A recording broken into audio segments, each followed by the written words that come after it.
10 araw na lang bago ang Kapaskuhan, ipapasyal namin kayo sa iba't ibang probinsya na may kanya-kanyang paraan ng tradisyon at pamamaraan ng pagdiriwang. Buena mano nating papasyalan ang Indang, Cavite na nagdiriwang din ang kanilang kapistahan kung saan bida ang puno ng irok o sugar palm. Tara, magbalik-bayan tayo sa Indang sa pagtutok ni Oscar Oida.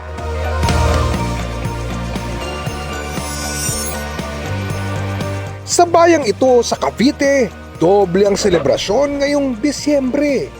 Bukod sa Pasko, ipinagdiriwang din ang kauna-unahang Irok Festival na nagbibigay pugay sa punong irok o sugar palm na mas kilala ring kaong sa Tagalog. Dahil kung ang Nyog Tree of Life, puno ng pag-asa namang ituring ang kaong na kabuhayan ang dala sa komunidad. Mga kapuso, alam niyo ba kung nasaan tayo ngayon? Nandito na naman tayo sa Indang, Cavite, ang tinaguriang Kaong Capital of the Philippines!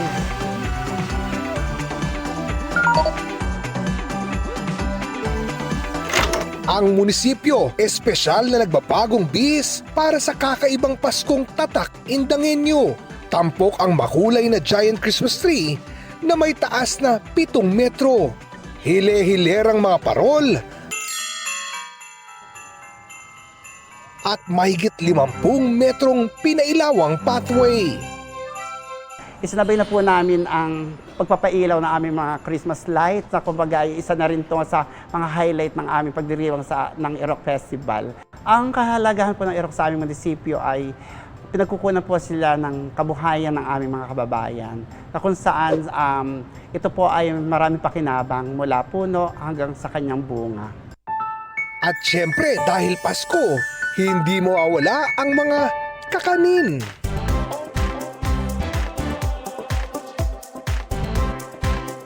Sinubukan ng sparkle artist at cast ng Sanggang Dikit FR ang mga ipinagmamalaking delicacy ng Indang na perfect pang Pasko. Ang kalamay buna o kalamay indang at ang kaong pie. Ang kaong pie gawa sa locally sourced na kaong or tinatawag na sugar palm. Century-old delicacy naman dito sa Indang ang kalamay buna o kalamay indang. Tara! Tikman na natin!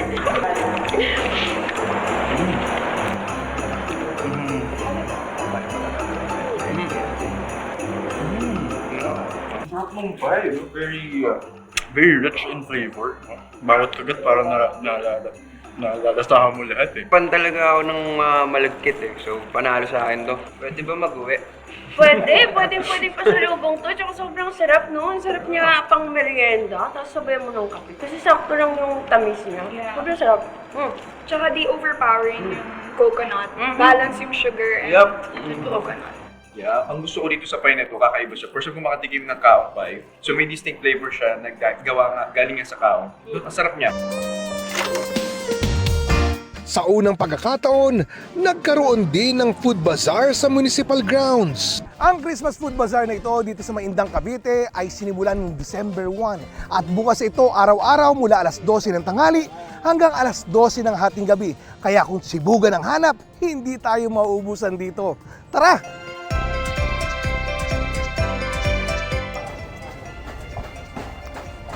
Diba? Magiging kumpleto ba naman ang Christmas season natin kung wala tong special puto bongbong galing Indang. Oh, kain na! Tikman natin ha.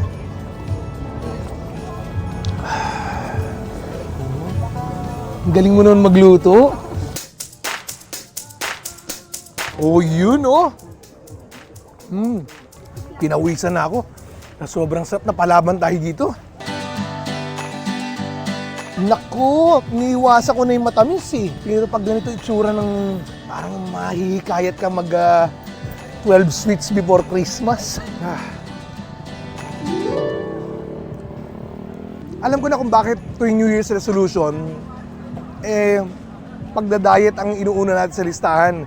Kasi pag ganitong magpapasko, talagang hindi pwede hindi ka mapasabak sa mga sangkatutak na kainan. Ang sarap.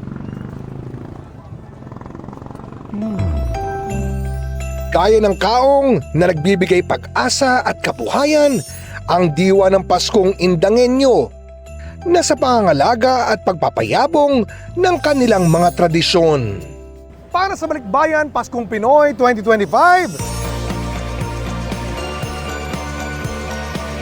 ako si Oscar Oidan, nakatutok 24 oras.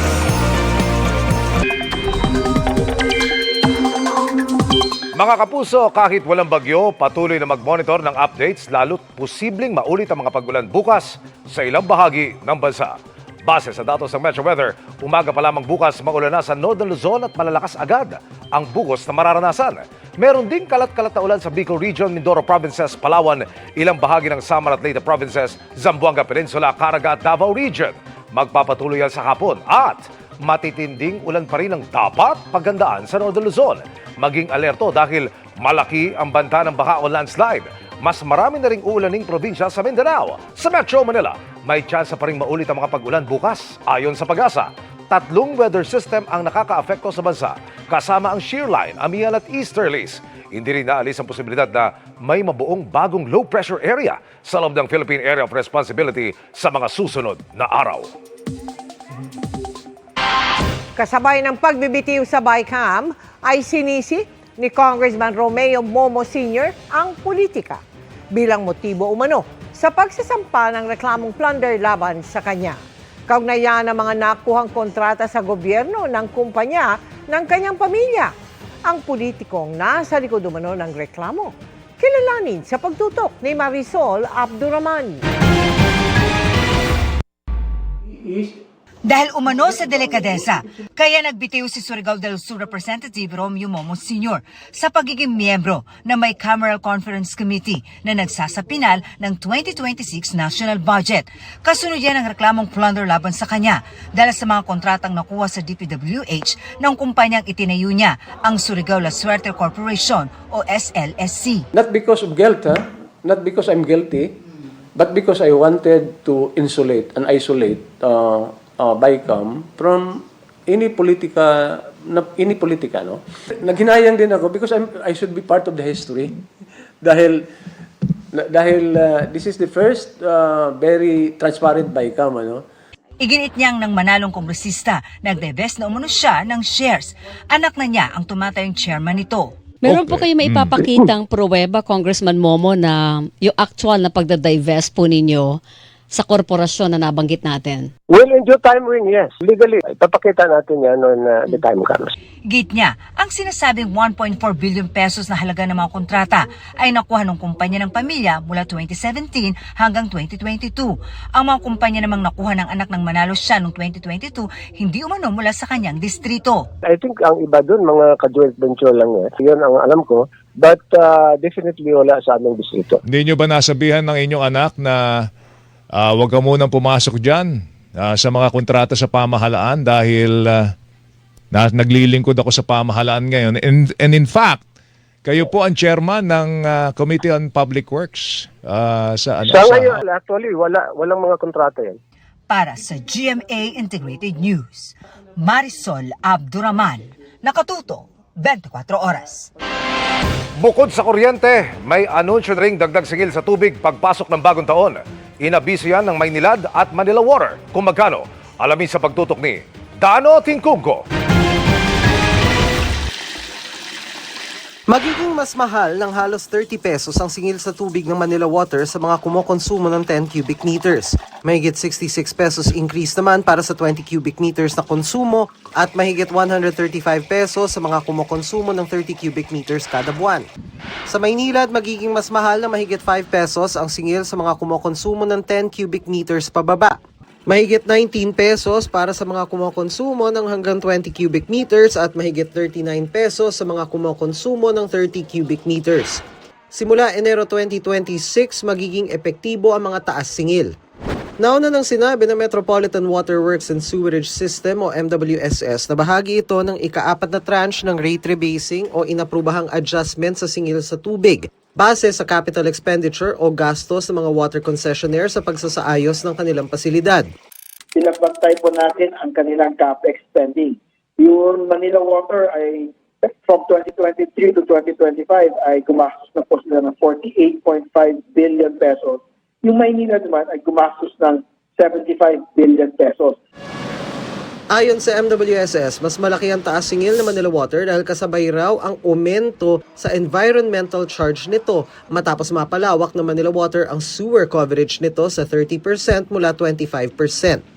Sa Manila Water ay nagkaroon po ng increase ng environmental charge dahil po na they were able to increase their sewer coverage na from 25% to 30%. Ito po ay dahil sa 2022 nagkaroon po ng rate rebasing. Ito po ay ang fourth tranche na po.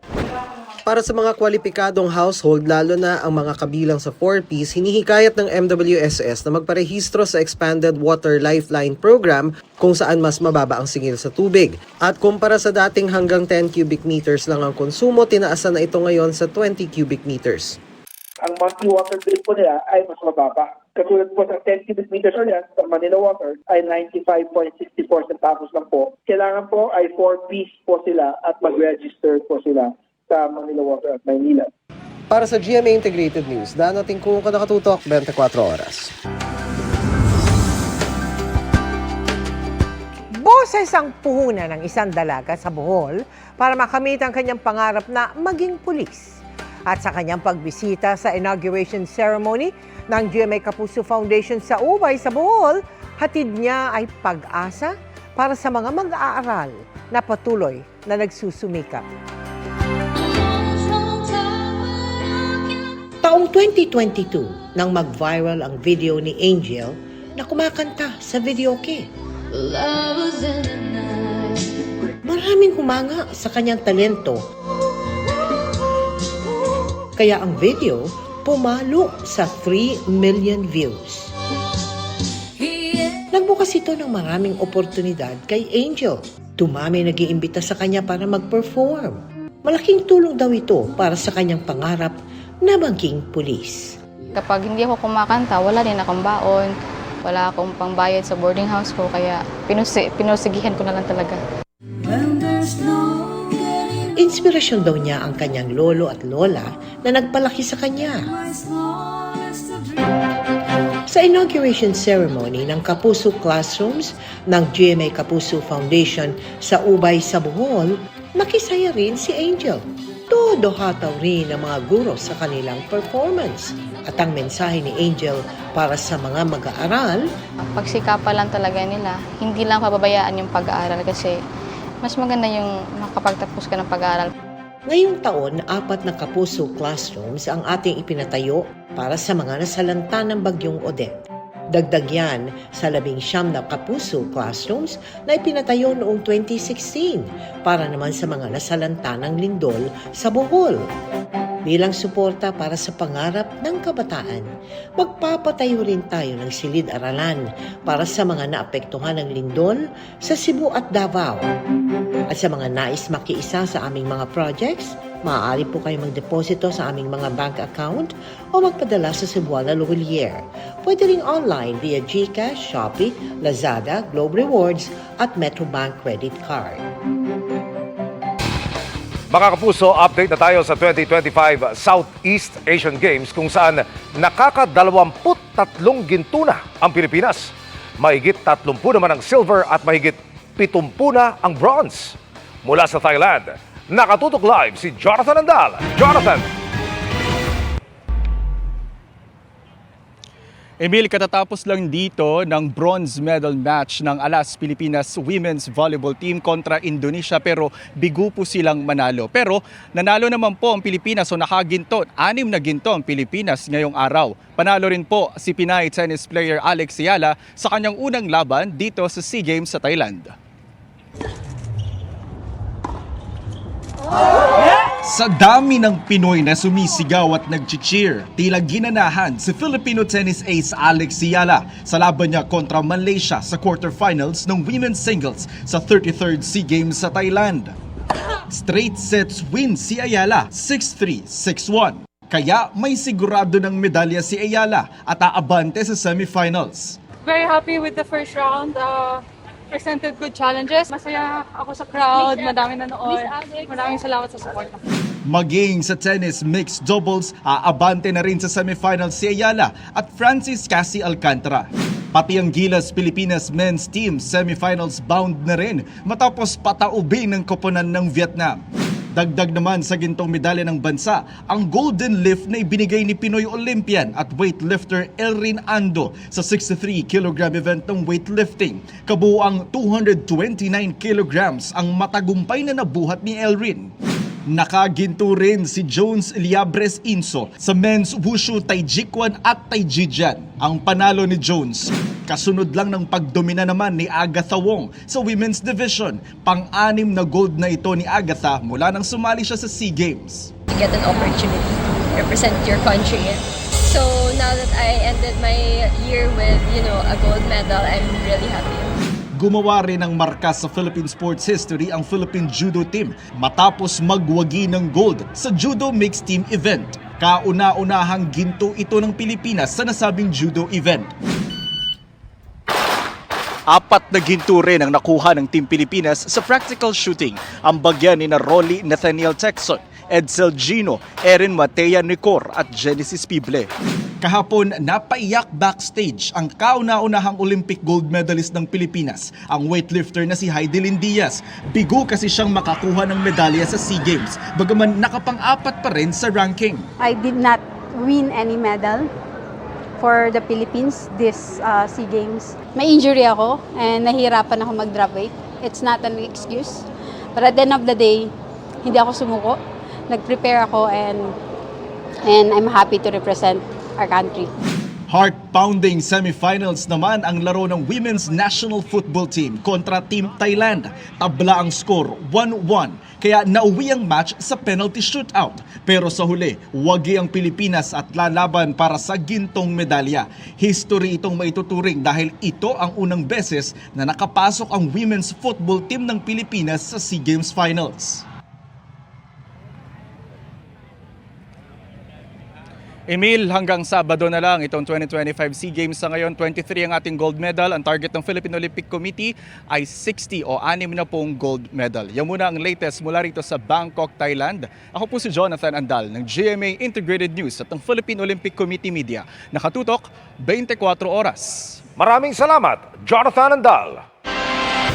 Kinwestiyon dahil tila pork barrel umano ang isang programa para tulungan sa pagpapagamot ang mga mahihirap na nilaanan ng 51 billion peso sa panukalang national budget.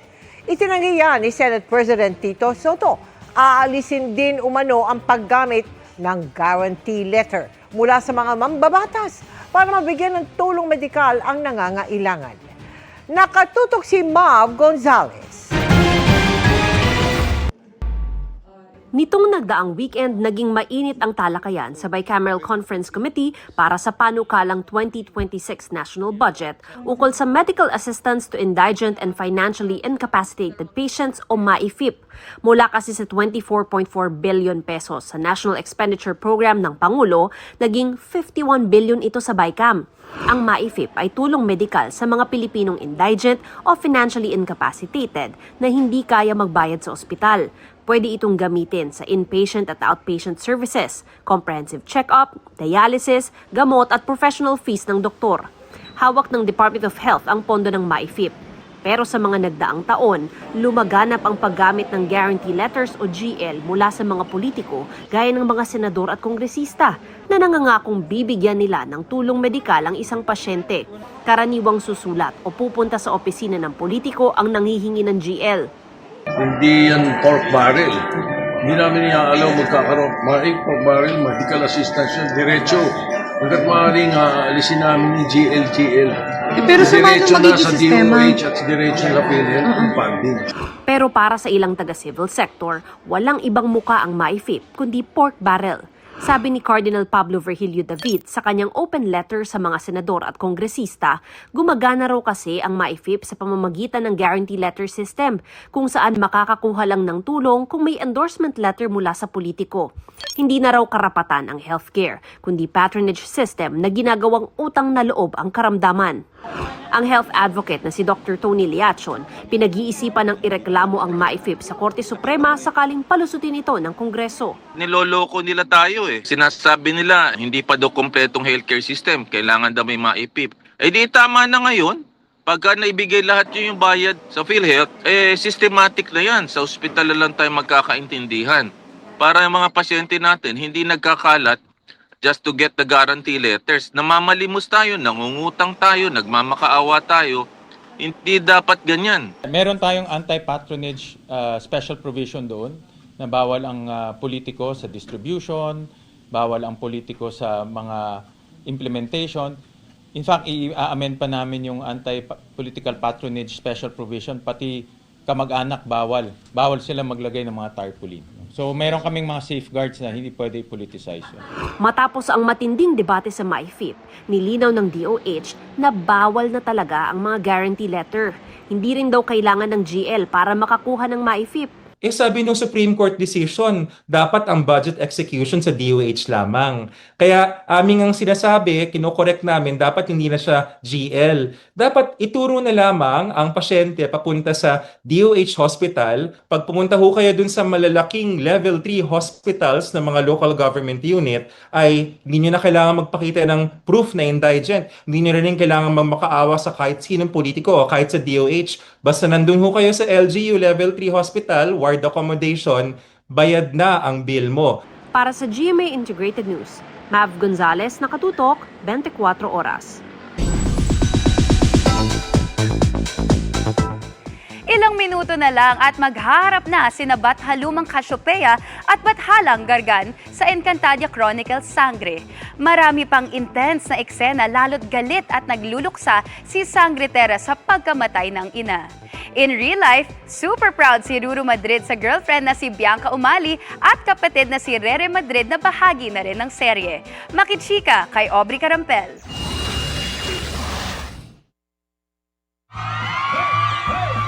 Saya ang hatid ni Kapuso primetime action hero Ruru Madrid sa Global Pinoys nang dumalo siya sa Pistang Pilipino event sa Fukuoka, Japan. Ang lamig ng klima sa Land of the Rising Sun, tinapatan ng mainit na pagtanggap ng fans.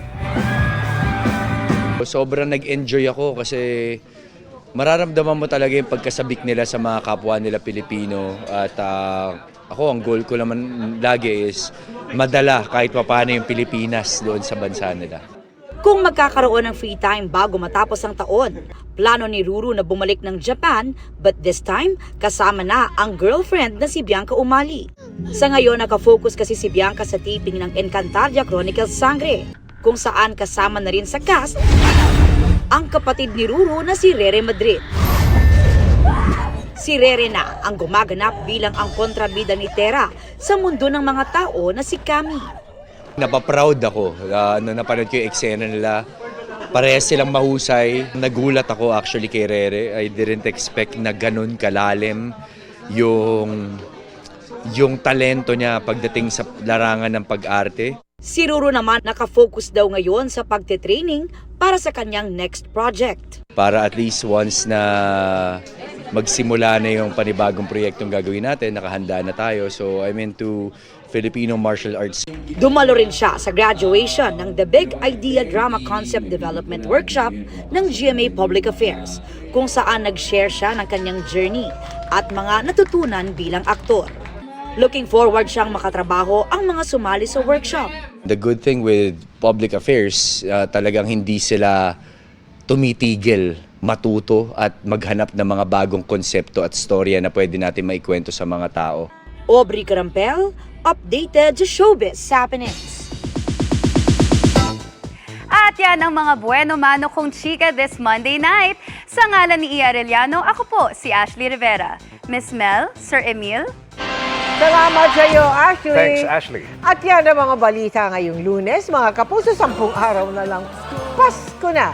Ako po si Mel Tiangco. para sa mas malaking misyon. Para sa mas malawak na paglilingkod sa bayan, ako po si Emil Sumangil. Mula sa GMA Integrated News, ang News Authority ng Pilipino, nakatuto kami 24 oras.